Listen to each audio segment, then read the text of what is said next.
सौजस्ताम्रो अरुण उत बभ्रोः सुमङ्गलः जे चैनगुं रुद्रा अभितो दिक्षुत्रताः सहस्रशो वैखागुं हेड इमहि असौजो नङ्गोपा अद्रित्रन्नद्रित्रन् नमोस्तु नीलग्रीवाय सहस्राक्षाय मीढुके अथो ये अस्य सतवानो हन्तेभ्यो करन्नमः प्रमुञ्च धन्वनस्तमुभयो राज्ञोर्जाम याश्चते हत इखवः पराता भगवो वप विजृम्भणोः कपिनो तस्य इखवः निखङ्गधिः जाते हेतिर्मेढुत्तमहस्ते बभूवते धनुः तयास्मान् विश्वतत्त्वमयक्ष्मया परिभुज परिते धन्वनो हेतिरस्मान् प्रेणक्तो विश्वतः अथो ज इखुदित्तवारे अस्मिन्निधे हितं वा अवतत्य धनुष्ट्वगुं सहस्राक्षशते खुधे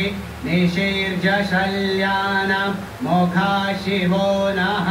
तुमना भव नमस्त आयुधाय नातताय धृष्णवे उभाभ्यामुतते नमो बाहुभ्यां तव धन्वने मानो महान्तमुतमानो अर्भकं मान उक्षन्तमुतमा न उक्षितं मानो वधीः पितरं मोतमातरं मानः प्रियास्तन्वो रुद्ररीरिखः मानस्तोके तनय मान आयुखिमानो गोखुमानो अश्वेखुरीरिखः मानो वीरान्वाकशीः जामिखुं गिरिशङ्करते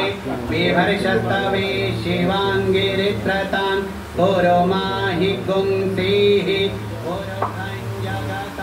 शिवेन वचसा त्वा गिरिशाच्छा वदामसि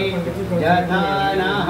सर्वमिज्जगदयक्ष्मगुं तुमना असत अध्यवोचदधिवक्ता प्रथमो दैव्योऽभिखक अहिश्च सर्वाञ्जं भयन् सर्वाश्च जातो धान्यो धराचिः परासुवा असौजस्ताम्रो अरुण उत बभ्रोः सुमङ्गलः जे चैनगुं रुद्रा अभितो दिक्षुत्रताः सहस्रशो वैखागुं हेड इमहि असौजो वसर्पति नीलग्रीवो विलोहितः उतैनङ्गोपा अद्रित्रन्नद्रित्रन् नोदहार्जः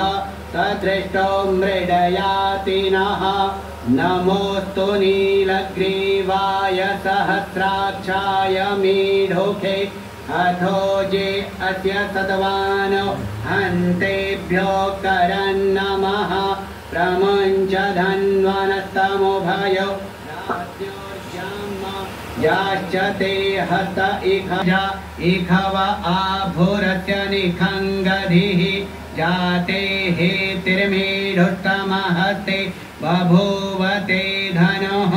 तयास्मान् विश्वतत्त्वमयक्ष्मया परिभुज परिते धन्वनो हेतिरस्मान् प्रेणक्तो विश्वतः अथो ज इखुदित्तवारे अस्मिन्निधे हितं वा अवतत्य धनुष्ट्वगुं सहस्राक्षशते खुधे निशीर्य धृष्णवे उभाभ्यामुतते नमो बाहुभ्यां तव धन्वने मानो महान्तमुतमानो अर्भकं मान उक्षन्तमुतमा न उक्षितं मानो वधीः पितरं मोतमातरं मानः प्रियास्तन्वो रुद्ररीरिखः मानस्तोके तनय मान आयुखिमानो अश्वे खोरीरिखः